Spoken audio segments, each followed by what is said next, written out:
আসসালামু আলাইকুম।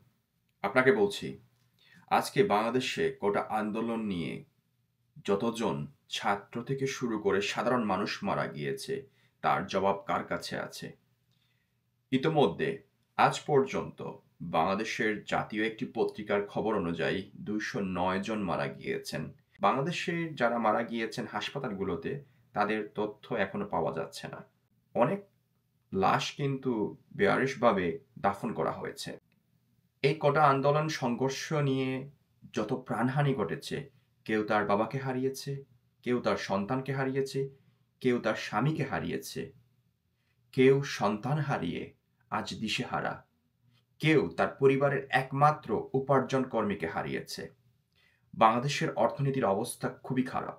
গত ১ থেকে ১.৫ সপ্তাহ থেকে চলমান এই আন্দোলনে যে পরিমাণ ক্ষতি হয়েছে বাংলাদেশের, তা কুলিয়ে উঠতে যে কতটুকু সময় লাগবে আমরা কেউ জানি না। তবে এইসবের পরে যত প্রাণহানি ঘটেছে বাংলাদেশে, তার জবাব দেওয়ার মতো কেউ নেই। আমরা দেখলাম যে গতকালকে মাননীয় প্রধানমন্ত্রী শেখ হাসিনা মেট্রো রেল নিয়ে এত হাহাকার করেছেন, কেঁদেই ফেলেছেন। তার চোখের ভাষা, মনের ভাষা এবং কি বলার ভাষা সবকিছুতে ছিল তার মেট্রো রেল নিয়ে। গতকালকের এই ছবি যখন ফেসবুকে ভাইরাল হলো, তখন প্রধানমন্ত্রী শুক্রবার বিটিভি পরিদর্শনের পরে হাসপাতালে গিয়ে আহতদেরকে দেখলেন এবং সুচিকিৎসা থেকে শুরু করে কাজ দেওয়ারও প্রতিশ্রুতি দিয়েছেন। আগে কি মেট্রো স্টেশনে যাওয়াটা খুব জরুরি ছিল? নাকি যারা আহত হয়েছেন, যারা নিহত হয়েছেন তাদের কাছে যাওয়া উচিত ছিল?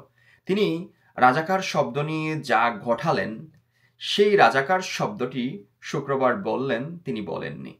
এর চেয়ে বড় মিথ্যে কথা আর মনে হয় আমরা আগে শুনিনি।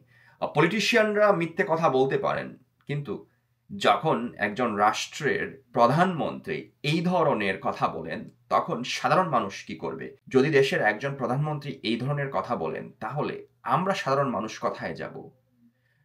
আজকে হাজার, হাজার মানুষ আহত হয়েছেন। কেউ চোখ হারিয়ে বসেছেন, কেউ তার পা হারিয়ে বসেছেন, পঙ্গুত্ব বরণ করছেন। তাদের ভবিষ্যৎ কি হবে আমরা কেউ জানি না। বাংলাদেশের আগামীর ভবিষ্যৎ কি সেটাও আমরা বলতে পারি না। আমার কাছে একটি বিষয় সবচেয়ে অবাক লেগেছে। এই ঘটনা নিয়ে যাদেরকে এখনো পর্যন্ত গ্রেফতার করা হয়েছে এবং রিমান্ডে নিয়ে যে ধরনের অত্যাচার করা হচ্ছে, এই তো কয়েক ঘন্টা আগের খবর। ৩ সমন্বয়কারীকে আবারও ডিবি হেফাজতে নেওয়া হয়েছে। এই যে ঢুকানো, বের করা, তারপর তাদেরকে রিমান্ডে নিয়ে আবারও তাদের মতো করে কথাগুলো বলিয়ে নেওয়ার চেষ্টা এবং আন্দোলন থেকে প্রতিহত করা এবং আন্দোলন থেকে বিরত রাখা এবং সরকার বিরোধী কোনো ধরনের যে কার্যক্রম না হয়, এমনকি তারা এটাও চাচ্ছে যে এই আন্দোলনের সাথে কতটুকু বিএনপি জামাত শিবির সম্পৃক্ত সেটাও বের করা। এর কারণেই কিন্তু বারবার এই সমন্বয়কারী, এই কোটার বৈষম্য বিরোধী সমন্বয়কারী যারা আছে তাদেরকে বারবার গ্রেফতার করা হচ্ছে, ডিবি হেফাজতে নেওয়া হচ্ছে, গুম করে নেওয়া হচ্ছে, তাদের পরিবারকে না জানিয়ে হাসপাতাল থেকে তুলে নেওয়া হচ্ছে। আবার কতক্ষণ পর সেই স্টেটমেন্ট দেওয়া হচ্ছে, প্রেস রিলিজ করা হচ্ছে এবং গণমাধ্যমে সেই খবর আসছে। একটি স্বাধীন দেশে আপনি কতটুকু এইভাবে নিশ্চুপ থাকবেন? একটি স্বাধীন দেশে আপনি আর কত নিজের পরিবার, নিজের সন্তান, নিজের স্বামী, নিজের স্ত্রী, নিজের মা, নিজের বাবাকে হারাবেন?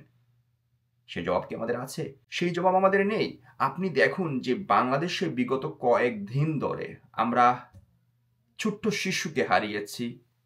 কতটা শিশুকে আমরা হারিয়েছি? তারা খেলছিল, কেউ বারান্দায় ছিল, কেউ বা খেলার সময় গুলি এসে বিদ্ধ হয়েছে তার শরীরে, তার চোখে। তার বাবার আর্তনাদ, তার পরিবারের যে আর্তনাদ, সেই আর্তনাদ কে শুনবে?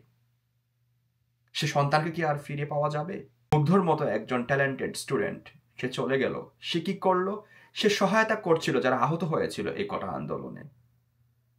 আজকে মুগ্ধ নেই। আজকে মুগ্ধর মতো কত বাবা-মা তার সন্তানকে হারিয়ে ফেলেছে। আর্তনাদ করছে হাসপাতালে। আমরা তো জাস্ট অল্প দেখছি যেগুলো গণমাধ্যম প্রকাশ করছে, তাও সেটা লিমিট আছে যে কতটুকু আপনি প্রকাশ করতে পারবেন। বাংলাদেশে ইন্টারনেট বন্ধ করে দেওয়া হলো। বাংলাদেশে এখনো পর্যন্ত পুরোপুরি ইন্টারনেট সচল হয়নি। বাংলাদেশে ইন্টারনেট বন্ধ করে সবকিছু সরিয়ে নেওয়া হলো। বাংলাদেশে ইন্টারনেট বন্ধ করে নির্বিচারে মানুষ মারা হলো। বাংলাদেশে ইন্টারনেট বন্ধ করে আজকে সব লাশ সরিয়ে ফেলা হলো। আমরা কি এগুলো বুঝি না? এই যুগে আপনি ইন্টারনেট বন্ধ করে কি করতে চাচ্ছেন? আজকে আপনাকে নিয়ে সমালোচনা করা হচ্ছে, তার পরের দিন আপনি মেট্রো স্টেশন থেকে আপনি যাচ্ছেন হাসপাতালে। আবার আজকে বলছেন আপনি রাজাকার কথাটি বলেননি, যেটা সুস্পষ্টভাবে এখনো সবার মনে গেঁথে আছে এবং যেটা নিয়ে আজকের এই আন্দোলন হয়েছে। আজকে যারা সবকিছু হারিয়েছে, এই হারানো, এই বেদনা এবং বাংলাদেশের যে ক্ষতি হলো, তা কিভাবে কেটে উঠবে? সেই জবাব কি আছে? আমরা জানি না যে আজকে পর্যন্ত কত মানুষ মারা গিয়েছে।